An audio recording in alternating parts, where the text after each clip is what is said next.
Bill DeYoung, and welcome to the Catalyst Sessions once again. Kelli Butler is a coloratura soprano, which in essence means she can hit those incredible high notes, among other things, that you just heard in that excerpt from the St. Petersburg Opera, the 2018 production, rather, of The Magic Flute. Unbelievable stuff. The New York-based singer returned to our fair city last year to do the title role in The Merry Widow with SBO. She's performed all over the country and internationally at the Altamira Caruso International Opera Festival, at Caramore, and in the world premiere of the Anthony Davis opera 5, which the composer later reworked a little bit as the Central Park 5, and he won a Pulitzer Prize in the bargain. Today we're going to talk about Kelli's amazing career, how she got there, and how she got here. And also we're going to talk about the other side of Kelli Butler, the dark side, if you will, the thing that makes her unique among today's great young opera singers. So without further ado, Kelli Butler, welcome to the Catalyst Sessions. Hello, Bill. How are you? You are in New York. Yes? I am in New York. I am currently in New York. How is, you're not in town, but how is, splendid isolation treating you? It's interesting. We've been in stay in place since March. I get out a couple times a day to walk the dog, all masked up. And my poor husband I think he's been out once in the past 3 months, which is pretty bad. No, it's beautiful outside, you should tell them It's beautiful. The pollen is falling like snow, so that is a bit disconcerting. That'll do it. Yeah. Yeah, I spent a long time in Gainesville up in North Florida, which is the pollen capital of the South. And anyway, let's move on to pleasant things. A coloratura soprano. I know this is, it's not an easy gig. And I wondered about your kind of entree into opera. Did some voice teacher one day just say to you, you have a classical sounding voice. Why don't you try this? How did that happen for you? What was the road to becoming a coloratura like? So I started with opera, listening to opera, quite young. My dad would play lots of recordings for me. He and I would sit and listen, and he would explain, different things about the opera. He has a degree in music performance. So he would explain, this is what this is, and this is how they're going to do that. And so I was exposed to it from a very young age. And it wasn't until I was probably about 13 or 14 that I really thought, hey, I really do love to sing. Because until then, I was dead set on being a veterinarian. So many little girls, yeah. Well, yeah, and let me tell you, sometimes I'm like, that steady paycheck would have been nice. But so I ended up really wanting to go into musical theater. And I went to a specialty performing arts high school in San Antonio. I was actually there in their inaugural year. I believe I was their second graduating class. And I had a wonderful teacher there named Todd James, who actually was in a viral video from St. Pete, and I will tell you about that in a minute. But I was doing the performing with the musical theater and discovering how much I loved being on stage.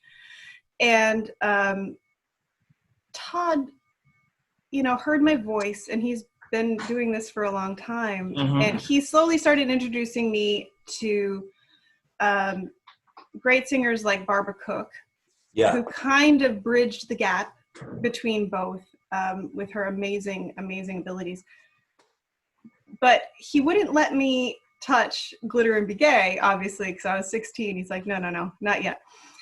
So between him and my dad and a wonderful friend of mine named R.C. Thor, who I had never met until he cornered me after a production of Meet Me in St. Louis, and he handed me a manila folder, and it had Vanilla Ice Cream from She Loves Me, which was a Barbara Cook piece. He's like, you need to sing this, my name's R.C. And I knew who he was because he's like a legend in the theater community down there. So between all this, I just desperately, I wanted to be in musical theater, but my voice was getting bigger, and it was moving away from the sound that is typically associated with musical theater. and it was moving towards a more full, I don't want to say, legit, because I don't really like those terms. More of a classical sound. You didn't go looking for it; it found you. Yes, yeah. And there's still plenty of musical theater that I can and do sing, because a lot of musical theater requires a classical training background. Most all singing requires that same solid base of technique. But so I applied to school up in New York at SUNY Purchase to their opera performance division, and got in. And so 17 years old, I come up to New York to go to school with no family around. From Texas. Oh yes. God. I mean, that was my dad's last station in the Army. So. Hello, New York. Yes. I mean, I was, I like to say I'm from nowhere because I've lived so many places, but I've now lived in New York longer than anywhere else. So when you get to SUNY Purchase, though, they help you develop that voice, right? Yes. So that's when you start working, because a lot of people have this idea that you can start singing opera much younger, and you really can't, because it's very taxing on the body, on the vocal cords, and you have to develop it. And that comes with age and with the maturity of the vocal cords and the body and the work that you put into it. So that year, my freshman year, I actually sang my first Queen. And in April of that year, I had just turned 18, I think. Nope. I sang it actually a month before I turned 18. And then I just kept going. And that's been pretty much my goal ever since, was just to be a working performer. I know we're going to look at some photos in it, including I got them all off your website, so they're all, they're all government approved, including the one from Spamalot. But I think it's really interesting that so many opera performers today that I've met and that I've seen or heard singing and read about go back and forth between, legitimate singing, classical singing, opera singing, and musical theater. Do you still do that? Yes. There are still songs from musicals that I keep in my rep, that I will take to auditions if need be. For me, to be honest, some of the barrier is my height. I'm, a little over 6 feet tall, and that's pretty tall for women in musical theater. It's perfect for the Queen of the Night, though, isn't it? Queen of the Night, I mean, scaring tenors. That's what I do. It's great. Scaring tenors. That's what I do. I love that. But so the height is a little difficult, because when you have a voice that does Glitter and Begay and Cunegonde, and everybody expects them to be kind of a petite and cute, Is that why they kept it away from you for so long? No. It's no. Actually, I was very lucky in my teachers and in my parents, because they never associated that. Like Todd, he never said anything about that. He was like, no, keep your shoulders back, stand up straight. There's nothing wrong, because I had a horrible habit of slouching to make myself look smaller, because of course when you're that big and you're in high school, you're just like, oh boy, I have to make myself unobtrusive, especially when you're the nerd who's already kind of the outcast. Well, we're going to get to that in a minute. Yeah. So yeah, as much as I would still love to do musicals. I would jump at the opportunity to do musicals. A lot of times though, that is kept for concert work. But I do still keep a pretty steady rota of different songs. Well, I wanted to ask you about dues paying in the opera world. I mean, you've been going at this for a couple of years, and I'm not going to say a long time, because we don't do that. But I mean, you've been a professional for a while now. First of all, does one ever stop learning? And second of all, is it beneficial to be a part of a company's, say, Young Artist series? What's the road to get to where you are now? There used to be kind of a well-defined path. It used to be very standard. You would go to conservatory, you would graduate, you would go to a young artist program. From that young artist program, you'd get placed. That path, especially now, doesn't really exist anymore. there is no singular path to a career. But it helps to get into the like. Of course, it helps. It helps. Because they help you develop and all that stuff. Oh yeah. You never, ever, ever stop learning. You never stop working. You never stop seeking out new experts and new ideas to help you, develop further what you've already worked on. In that way, absolutely, you never stop. There is no stopping point for, oh, I don't need to take voice lessons anymore. Oh, I don't need to coach. Are you still studying now? Of course. Yeah, really? Yes. Look at the face. Of course I am. Of course. You always study. There is never a benefit to not working on your art form. You can still learn things then. Always. And as you get older and your voice matures, your body changes, you'll find that the way you approach things is different. I did my first Violetta in La Traviata last year. Yeah. I wouldn't have touched that role maybe even 5 years ago. But as the voice... Ready for it now. Exactly. As the voice changes, you find a different center to your voice. Then you move forward and you change. And you can't do that without always returning to the basics and the solid techniques that will protect you and help you advance. Well, you know what? I have I'm messing around here because I'm not as good as you are at this, but I have something I wanted to look at, which strangely enough, is your Violetta in La Traviata. Yes. This is with New Rochelle Opera. When was this? Just last year? It just looks like I have a beard in this picture. I mean, I love the picture. You kind of look like a fallen lumberjack in the dress. I know, right? It's great. This was in the summer of 2019. So this was a few months before I came down to St. Pete, Mary Widow. The thing with this production in particular. Yeah. So I had wanted to do Violetta for a very long time. Yeah. It's one of those things I listened to with my dad, and the first opera he ever took me to when I was about 13 or 14 was, I have a picture of us, of him taking me all dressed up to go see, I believe it was New York City Opera on tour. Wow. Doing La Traviata. And for a while I had kind of given up on thinking I was going to do it. And then I thought, my voice is getting there. It's going to be great. So when I knew they were going to be doing the production, which I believe I found out in like the end of 2018, I started working on the pieces. Yeah. And then in January of 2019, I got very sick, extremely sick. Okay. And to the point where I was coughing so badly that I ended up hemorrhaging a vocal cord. And Yikes.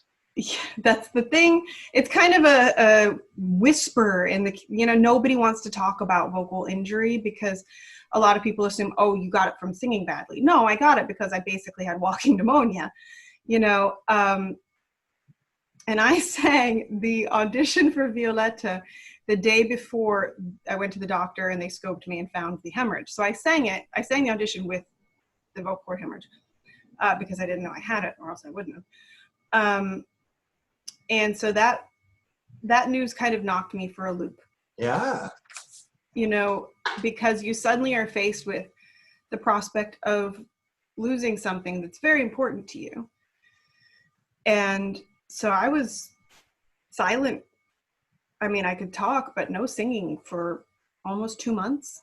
What happens at that point? I mean, I only know this from, say, TV or something, but I mean, in reality, do you literally go through all sorts of awful, I'll never sing again, my life is over, all of that stuff? There is some of that. There is a worry and a concern. When your entire joy, like the thing you do for joy, it's not I mean, because of course we all have day jobs and everything else, but when the calling that you have rests on something about the size of a penny, you're always a little concerned and scared about anything having to, and that's the old, joke, the singers with the giant scarves around our throats in the middle of July kind of thing. So yes, I was scared. I didn't know what was going to happen. All I knew was that I could be quiet and then go back and see if it had healed up enough that I could start singing again, which it did. And of course, then you have to get back into just like lifting weights or something. You have to build your endurance back up. And so Violetta now holds an even more special place to me because that was the first piece I did after that. You came back. After I came back. And it's kind of a fitting piece given how she dies. But just the fact that, hello? Apparently someone was knocking at my door. You need to go get that? Nope. It's just a small dog who wants to get into the room. Oh, let him in. Let's see him. Come here, Scotty. Come here. Hi. Dogs are always welcome on the Catalyst session. Hi. Yes. Hi, sweetheart. Yes, I'm here.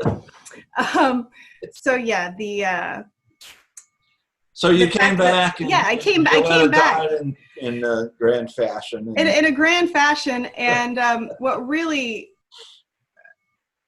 brought that full circle for me is the fact that my dad flew up to see it. Oh yeah, right. So here was the opera that we listened to when I was 5 or 6, and then he took me to when I was 13 or 14, and then he gets to see me actually do it. Full circle. I want to look at one more picture here and ask you about this because it is sort of a key thing. I think I got it going. There it is. Ba-da-boom, bum, bum. This is 5. I don't know when this was, so maybe you can tell us and then tell us what this is. And we performed 5 opened. So this was basically the original workshop performance. Yes, of the Central trilogy. Park 5. Yeah. Yes, with Trilogy Opera. That's Kevin Maynor behind me as the kind of the narrator role. And we premiered this, 5 days after the election in 2016, which was fairly heavy. Nerves were raw. Oh, yeah. It was fairly heavy, considering that, of course, Donald Trump is a character in the opera because he was very involved in that entire situation. Yeah, well, we don't say his name here on the Catalyst session. Well, it's a character in an opera. Gotcha. So it's what we move by. It's historical. It's part of the story. All right. And it's an important story. And everybody should know this story. Yeah. And getting to actually work with a modern composer, especially a composer of the caliber of Anthony Davis. I was going to ask you about that. That must have been pretty cool. It was. Somebody who's living in the room with you as opposed to, Mozart or Puccini or one of those guys. You can't really call them up and say, how did you mean this to go? Yes, and what really, I was very nervous for this because Mr. Davis's style is a complete departure from what I normally sing. Sure, yeah.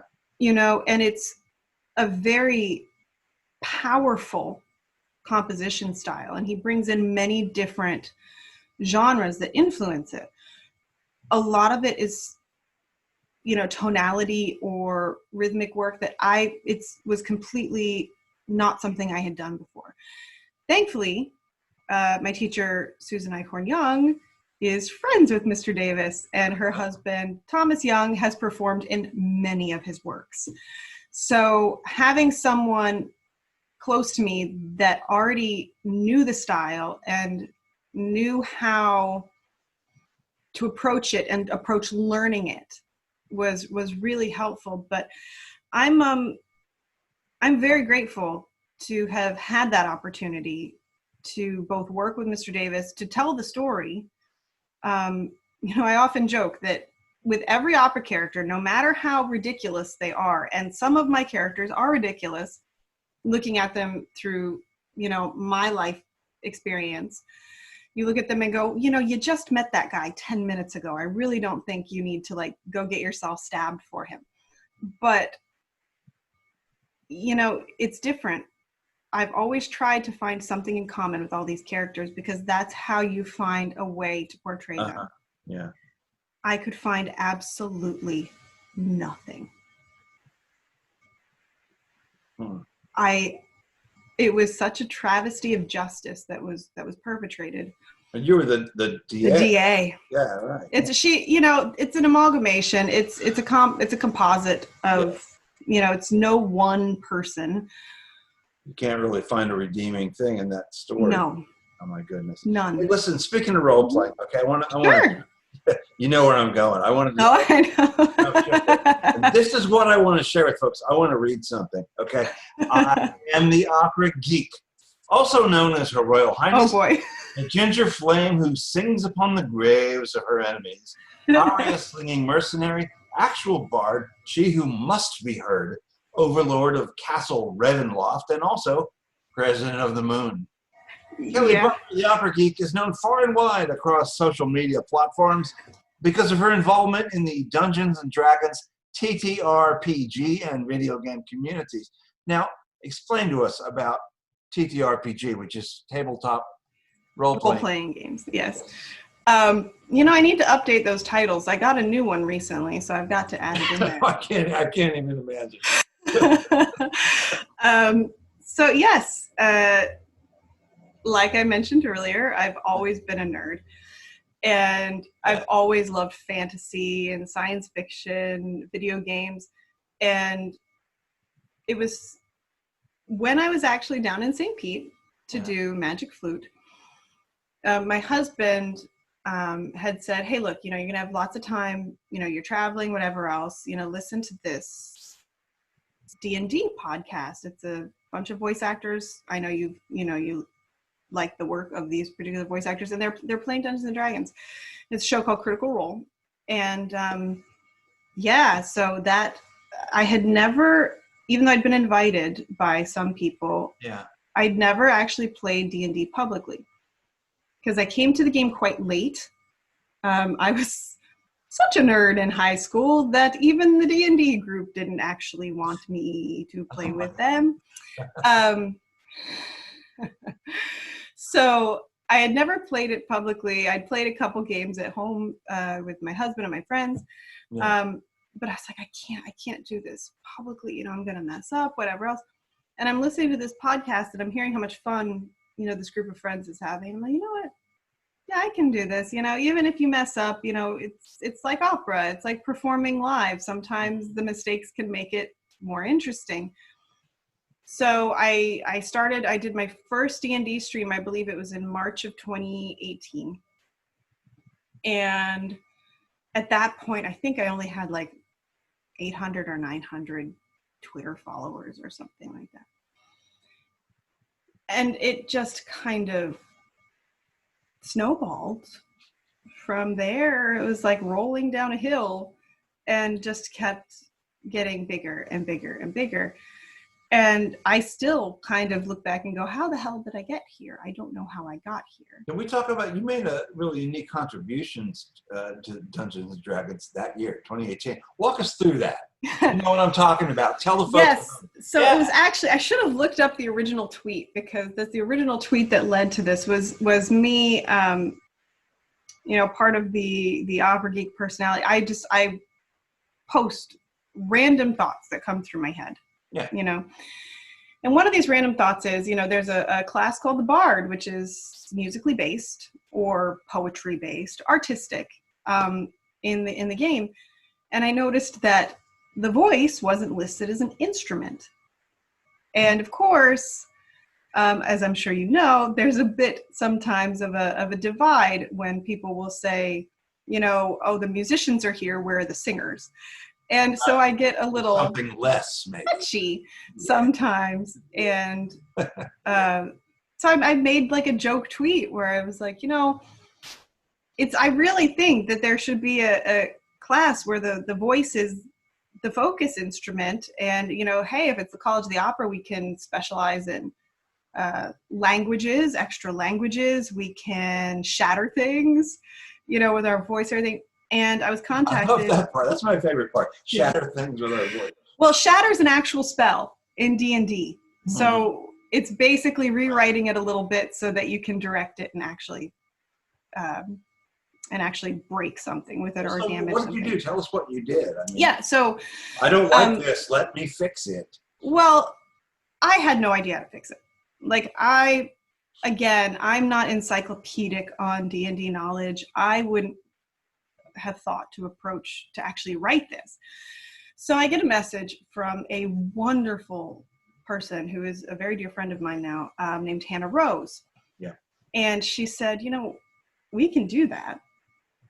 I was like, what, really? She was, yeah, no, we can do that. And so we started working on it. And she said, you know what, we should publish this on the DMs Guild, which is a website that has a license so that you can publish for sale, D&D supplements with the permission of Wizards of the Coast that owns the licensing. And she said, let's do this. I said, okay. So we started to write it, and it took us a few months of working on it. And we used pictures from St. Pete. We used the Magic Flute picture on the cover and another picture on the inside. And she said, I think, I might just put this up for what's called pay what you want. And I was like, I don't know, you worked really hard. We worked on this, we should value that, which is something I, also believe when it comes to artists in general and creators in general. That's nice. Yeah. So, she said, okay. So we put it up, for sale. And within a week, I think it had sold 600 copies. Now it's over 2,000, I think. So this is an established part of the D&D community. It's like if you want to go there, you can go there. You can shatter. Yeah. So it's called homebrewing. So it's not a part of the official Dungeons and Dragons stuff, but it's a homebrew. So if your dungeon master says, sure, you can use a homebrew class, you can go by the College of the Opera and be a College of the Opera bard. Wow. And I've had the chance to get to actually play it on stream a couple times, which is really fun. You just have to come prepared with actual songs, because most DMs will say, okay, well, you chose this class, so you have to sing while you cast things. Helps to be an opera singer. So yes, it was really wonderful, and the community responded to it in such a way. And I think one of the best things to come out of it for me were the amount of messages I got from people that said, I've never listened to opera, never seen an opera. I always thought it was for rich people. It wasn't for me. Yeah. But I was like, she's kind of funny. And she wrote a D&D opera thing. I'm going to go listen to an opera. And so I get pictures of people send me pictures of them going to the Met in HD, buying tickets to their local opera companies. One of my followers ended up going backstage at Houston Grand after Aida. It was their first opera. He was like, look, we went to the opera. And I love it. I love that. Yeah, you did your bit. I love that people can see that it's not this, there's this long held conception that opera is very elite. Right. We're people. We're just people, and we're just people telling a story. That's what I spent some time working with St. Petersburg Opera, and that's what I got out of it. It's like, what? I had the sort of stigma was there for me too, at least in the beginning. I had those preconceived ideas about what opera was. It's just musical storytelling, and it's incredible amount of fun, Oh yeah. So listen, we're almost out of time, but you're online. You're online through Twitch all the time. Twitch, Twitter. So Twitter is like probably the main social media focus for the Opera Geek. Yeah. I stream on Twitch. Yeah. So yeah.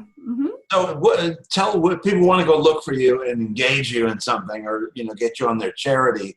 How do they do that? Where do they go? Tell us. So you can always contact me through Twitter. We'll have all my links for contacts. You can email me. It's got my my actual publicity contact there. Yeah. So that's at The Opera Geek on Twitter. On Twitch, it's just twitch.tv/The Opera Geek. There you go. It's pretty self-explanatory. And, most of us are pretty accessible when it comes to, if you have a question, sure, go ahead and ask. Might take a while to get an answer sometimes, but the answer will come. To set this up. How to get your attention online. Hey, Kelly. Folks, we're talking to Kelli Butler, who is an opera singer and a wonderful magic person in the world of online gaming. And I saved this for last, which will be kind of obvious. If I can find the picture. Yes, I can. I wanted to ask you, you've now done 2 productions with St. Petersburg Opera. Mm-hmm. And since you worked all over the country and all around the world, and you work with lots and lots of different people, talk to us briefly about what makes this company special. I know you told me before you like being here. Tell me why. I do. So one of the things that I think makes St. Pete special is really how involved everybody in that community is. If you ask somebody in St. Pete, hey, do you know who Mark Sforzini is? They know who Mark Sforzini is. It has become part of the fabric of that artistic community. And that's partially because of how much love is put into the company and how much they truly enjoy what they do. And I think that comes across on stage. Small companies like St. Pete might have limited resources, and especially now, very limited resources. But they manage to produce very high levels of performance. Yeah. And I really think the enthusiasm that is brought to the stage from Maestro, from the entire artistic staff there, from your colleagues, the other singers, from the chorus, it's a great feeling. It's a nice gig, isn't it, for some, to come down. Yeah, it's nice. I'm going to put that photo up one more time and remind people that this is from The Merry Widow, which was done at the Palladium Theater in October, a few months before the big curtain came down, and we all find ourselves alone in our little closets here. Anyway, Kelli, thank you so much for joining us today. It's been an absolute pleasure, as always, to talk with you and to see your smiling face. And we'll just look forward to your further adventures. There he is again. Say goodbye, buddy. Yeah. we're gonna say goodbye this evening with a scene from the production of The Merry Widow that St. Pete Opera did with Miss Butler and tenor Jesse Donner. Very lovely stuff. Kelli, thanks. We'll see you soon, huh? All right. Thanks, Bill. Take care. Bye.